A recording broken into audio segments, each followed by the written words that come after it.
भारतीय राज्य उत्तराखंड में गिरिराज हिमालय की केदार नामक चोटी पर स्थित देश के 12 ज्योतिर्लिंगों में से एक सर्वोच्च केदारेश्वर ज्योतिर्लिंग का मंदिर है। इस संपूर्ण क्षेत्र को केदारनाथ धाम के नाम से जाना जाता है। ये स्थान छोटा चार धाम में से एक है। केदारनाथ धाम और मंदिर के संबंध में कई कथाएं जुड़ी हुई हैं। आज हम आपको इसके कुछ रहस्य बताने जा रहे हैं। शिवलिंग उत्पत्ति का रहस्य। बता दें कि पुराण कथा अनुसार हिमालय के केदार श्रृंग पर भगवान विष्णु के अवतार महातपस्वी नर और नारायण ऋषि तपस्या करते थे। उनकी आराधना से प्रसन्न होकर भगवान शंकर प्रकट हुए और उनकी प्रार्थना अनुसार ज्योतिर्लिंग के रूप में सदा वास करने का वरदान प्रदान किया। ये स्थल केदारनाथ पर्वत राज्य हिमालय के केदार नामक श्रृंग पर अवस्थित है। दूसरा रहस्य ये है कि पांडव कथा। कहा जाता है जब पांडव को स्वर्ण प्रयाग के समय शिवजी ने भैंसों के रूप में दर्शन दिए थे, जो बाद में धरती में समा गए, लेकिन पूर्णतः समाने से पूर्व भीम ने उनकी पूंछ पकड़ ली थी। जिस स्थान पर भीम ने इस कार्य को किया उसे वर्तमान में केदारनाथ धाम के नाम से जाना जाता है, एवं जिस स्थान पर उनका मुख धरती से बाहर आया उसे पशुपतिनाथ नेपाल कहा जाता है। 400 वर्ष तक बर्फ में दबा रहा था मंदिर। वर्तमान में स्थित केदारेश्वर मंदिर के पीछे सर्वप्रथम पांडवों ने मंदिर बनवाया था, लेकिन वक्त के थपेड़े की मार के चलते ये मंदिर लुप्त हो गया। बाद में 8वीं शताब्दी में आदि शंकराचार्य ने एक नए मंदिर का निर्माण किया, जो 400 वर्ष तक बर्फ में दबा रहा। इस मंदिर के पीछे ही उनकी समाधि भी थी।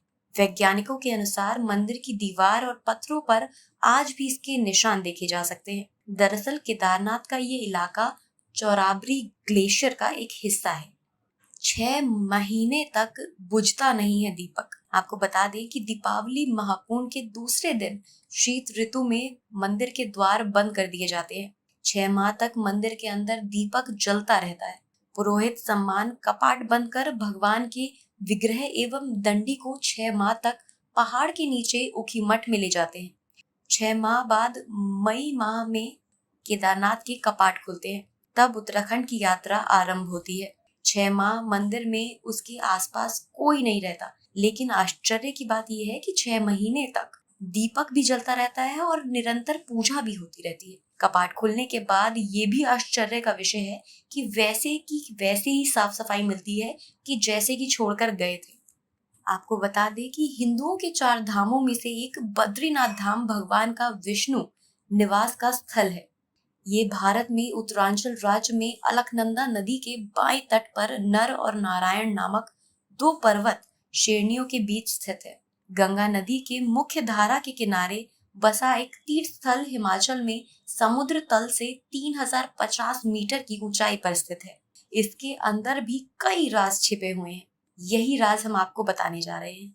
शंख बजाने पर यहाँ रोक है। बद्रीनाथ में शंख न बजाए जाने का एक अधिकतम कारण ये है कि शत्रुओं के अनुसार एक बार मां लक्ष्मी बद्रीनाथ में बने तुलसी भगवान में ध्यान कर रही थी। तभी भगवान विष्णु ने शंखचूर्ण नामक राक्षस का वध किया था। चूंकि हिंदू धर्म में विजय पर शंखनाद करते हैं, लेकिन विष्णु जी लक्ष्मी जी का ध्यान भंग नहीं करना चाहते थे, इसी कारण उन्होंने शंख नहीं बजाया। तब से बद्रीनाथ में शंख नहीं बजाया जाता। पुराणों में बताया गया है कि बद्रीनाथ के जिस हिस्से में विष्णु जी ने तप किया था, आज वो जगह तप कुंड के नाम से जाना जाता है। इस कुंड में हर मौसम में गर्म पानी आता है। ये धरती से निकलता है और ये भी कहा जाता है कि जो भी इस जल से स्नान कर ले उसे किसी भी तरह की स्किन की दिक्कतों का सामना नहीं करना पड़ता और सारी परेशानियां दूर हो जाती हैं। बद्रीनाथ और बेर के पेड़ का आखिरकार संबंध क्या है? आपको बता दें कि विष्णु जी के इस स्थान का नाम बद्रीनाथ कैसे पड़ा, इसको लेकर एक कथा बताई गई है। एक बार लक्ष्मी जी विष्णु जी से रूठ कर अपने मायके चली गई, तो विष्णु जी ने उन्हें मनाने का अनोखा तरीका निकाला। वो तप करने बैठ गए। तब कहीं जाकर मां लक्ष्मी की नाराजगी दूर हुई।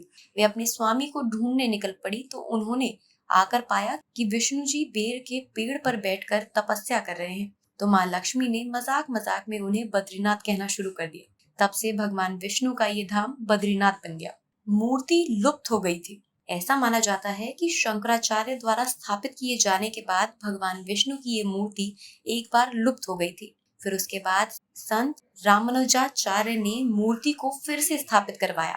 फिर 16वीं शताब्दी में गढ़वाल के राजा ने बद्रीनाथ की मूर्ति का निर्माण करवाया था और मूर्ति को गुफा से निकालकर मंदिर में स्थापित करवाया।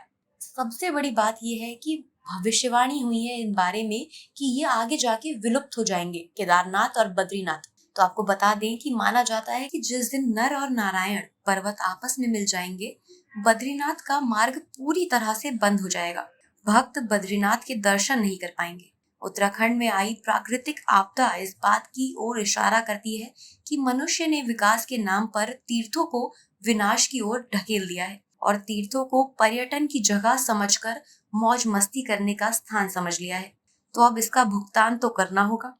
पुराणों के अनुसार आने वाले कुछ वर्षों में वर्तमान बद्रीनाथ धाम और केदारनाथ धाम लुप्त हो जाएंगे और वर्षों बाद भविष्य में भविष्य बद्री नामक नए तीर्थ का उद्गम होगा। तो ये थी पूरी कहानी, पूरा रहस्य केदारनाथ, बद्रीनाथ और इनकी भविष्यवाणी।